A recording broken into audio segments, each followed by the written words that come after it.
Dans une grande ville africaine, deux maisons se faisaient face sur la même rue.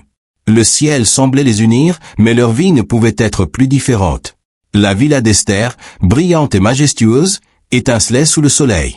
Ses murs immaculés, ponctués de dorures raffinées, reflétaient la lumière. Le jardin, parfait et méticuleusement entretenu, offrait un spectacle de couleurs, roses rouges éclatantes, bougainvilliers violets, petits arbustes sculptés en forme géométrique. Une piscine miroitante, un pont de bois enjambant un étang à poissons rouges, des lampes délicates et des statues décoratives. Chaque détail respirait le luxe. 3 voitures de prestige attendaient dans le garage, tandis qu'un gardien en uniforme surveillait chaque entrée et sortie. Dans cette maison vivait Esther, femme d'affaires puissante, et Dina, sa fille de 10 ans, déjà empreinte de l'arrogance de sa mère. En face, la maison de Rebecca témoignait de la lutte quotidienne, murs ébréchés, toitures de tôle percée, cours en terre battue servant de cuisine, terrain de jeu et espace de séchage du linge. À l'intérieur, un mobilier minimaliste, vieille table en bois, chaises bancales, étagères cabossées avec les rares livres que possédait Rebecca.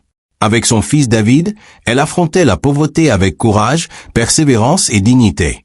Chaque matin, Rebecca se levait avant le soleil pour préparer un petit déjeuner simple, du riz ou du pain, parfois accompagné d'un peu de thé. Elle réveillait David avec douceur et fermeté, lui rappelant que l'intelligence et la discipline valaient plus que l'argent. Ensemble, ils parcouraient les rues pour ramasser bouteilles et cartons, non seulement pour survivre, mais aussi pour apprendre la valeur du travail et de la persévérance. Malgré les insultes et les moqueries d'Esther et de Dina, David développait patience, courage et résilience. Chaque humiliation renforçait sa détermination à se construire un avenir meilleur. Un matin, alors qu'il ramassait des bouteilles près du jardin d'Esther, le gardien intervint. « Hé, qu'est-ce que vous faites ici ?» Rebecca baissa les yeux, tandis que David serrait les poings, mais resta silencieux. Toute protestation aurait été inutile. Esther sortit alors de sa villa, élégante et imposante. « Encore vous ?» lança-t-elle d'une voix glaciale. « Vous osez fouiller dans mes poubelles ? Vous ne méritez même pas de respirer l'air de cette rue. » David sentit la colère monter, mais Rebecca posa une main sur son épaule. « Ne pleure pas, mon fils. Ce n'est pas parce qu'ils sont riches qu'ils ont raison. Tu es meilleur qu'eux à l'intérieur. » Le grand concours scolaire approchait. Les meilleurs élèves devaient représenter leur école et gagner reconnaissance et prestige. Pour David, l'inscription semblait impossible à cause des frais, mais le directeur, impressionné par son intelligence et sa détermination, décida de couvrir les coûts. Dina, sûre d'elle grâce au privilège de sa mère, voyait David comme un concurrent insignifiant. Mais lors du concours, il surpassa tout le monde grâce à ses connaissances approfondies et sa persévérance. Lorsque les résultats furent annoncés, le gagnant est David. La salle fut frappée de stupéfaction et d'admiration. David sentit son cœur se remplir de fierté, mais surtout de gratitude envers Rebecca. Dina, quant à elle, découvrit la surprise et la déception d'un privilège qui ne suffit pas à tout. Après le concours, Dina se sentait perdue. Pour la première fois, elle avait été confrontée à quelqu'un qui la surpassait sans privilège. Sa fierté fit place à la curiosité. Un jour, à la bibliothèque, elle murmura « David, je suis désolé pour le concours. » David leva les yeux, surpris mais calme. « Ce n'est rien, Dina. Ce qui compte, c'est ce que chacun fait après. » Peu à peu, Dina se rapprocha de David pour apprendre. Il l'aidait dans ses études, expliquait ses méthodes et partageait son savoir avec patience. Elle découvrit l'importance de l'humilité, de l'effort et du respect des autres. Leur amitié devint sincère, guidée par l'admiration mutuelle et le désir d'apprendre.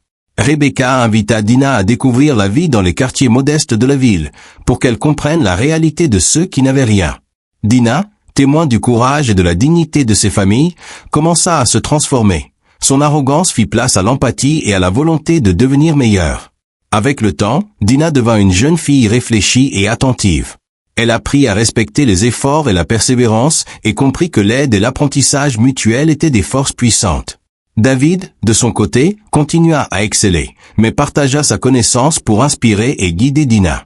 Leur amitié devint un exemple dans leur école et leur quartier. Deux jeunes issus de mondes différents, unis par la curiosité, la discipline et la compassion. Les années passèrent.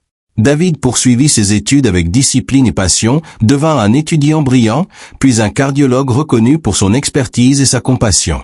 Chaque succès était un hommage à Rebecca, qui avait sacrifié confort et sommeil pour lui offrir un avenir. Dina, quant à elle, poursuivit ses études avec diligence et curiosité. Elle apprit à apprécier les valeurs de travail, d'effort et de respect qu'elle avait autrefois ignorées. Ensemble, ils incarnèrent la preuve vivante que la persévérance et l'humilité peuvent transformer une vie. Un jour, Esther tomba gravement malade. Son cœur fragile nécessitait une intervention délicate, et le seul capable de la sauver était David. David reçut l'invitation avec un mélange de colère et d'hésitation. Il se souvenait des humiliations de sa mère et de lui-même. Mais les mots de Rebecca résonnèrent en lui. La vraie force, c'est la compassion. Le jour de l'opération, David entra dans la villa, vêtu de sa blouse blanche. Esther, pâle et effrayée, tenta un sourire. David prit une profonde respiration et dit « Je vais vous sauver. Mais sachez que la vie m'a appris des leçons que l'argent et l'arrogance ne pourront jamais acheter. » L'opération fut longue et délicate. Chaque geste demandait sa concentration et sa maîtrise. Lorsqu'elle se termina, Esther était vivante. Fragile mais consciente, elle vit David et éclata en larmes. Le garçon qu'elle avait méprisé des années auparavant avait choisi la compassion plutôt que la colère. Le contraste entre les familles était désormais clair. La vraie richesse réside dans l'intelligence, le courage, la persévérance et la bonté. L'histoire de David et Rebecca devint un exemple dans la ville, un récit de triomphe et de résilience, rappelant que peu importe d'où l'on vient, l'effort, l'amour et le cœur peuvent transformer le destin. Dina, ayant appris l'humilité, la compassion et le respect, devint une jeune adulte réfléchie et responsable. David poursuivit sa carrière médicale avec succès et intégrité. Leur amitié resta un symbole puissant, deux mondes différents, unis par la discipline, la sagesse et le cœur. Merci d'avoir suivi cette histoire. Si elle vous a fait réfléchir, abonnez-vous et likez. À très bientôt pour une nouvelle histoire.